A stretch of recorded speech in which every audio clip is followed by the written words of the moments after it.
గణపతి కడా పందుకుంటాని ఇంట్లో లొల్లి be like. అమ్మా ఏం పుట్టిదిరా నీకు గంట గట్టి కొడుతున్నావు? నా వేరే నుంచి గణపతి కడవంట. ఎందుకురా తెలంగాణ గోరకలేక తిరుగుతానిక? నీ అవ్వ మేము ఎట్టి తిరిగామే అంటే మీరు ఏం చేస్తారో నాకు ఎలా అనుకుంటున్నావు? తెలంగాణ తిరుగుతారు, వాళ్ళ పొద్దులేసి పడుకోర్రా అంటే లేవరు.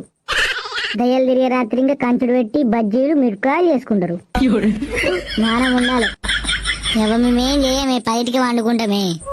పోయినసారి మన ఆటలో దొంగతని చెప్తే కదా మక్కంకులు. నీ తెలివితక్క మొక్కంలో చెప్పు. నవ్వేసారి అట్లా వేయమే. అరే ఓ తలకాయ దగ్గర అడుకోక ఒకసారి చెప్పు తిను చక్క నాడు ఇంట్లోకి. చక్క ఇంట్లోకి వండుపో, అట్లా బయటకి అయినాను కట్టే ఆపు. అరే సార్ రోజు కూడా వేసుకుందాం రా నైట్ మంచిగా.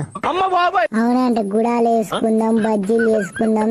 రోజు కోటే అటుకులు వీటుకులు అబ్బా ఫుల్ తినాలంటే. నేను నాకు ఇప్పుడే నీళ్ళు ఉడుతున్నాయంటే ఎప్పుడెప్పుడు వేసుకుని వాడినుంది. ఏమైందిరే చోటు గట్లున్నావు? మేము మామూలు గణపతి కడ వండు అద్దన్నారే. అవునారా?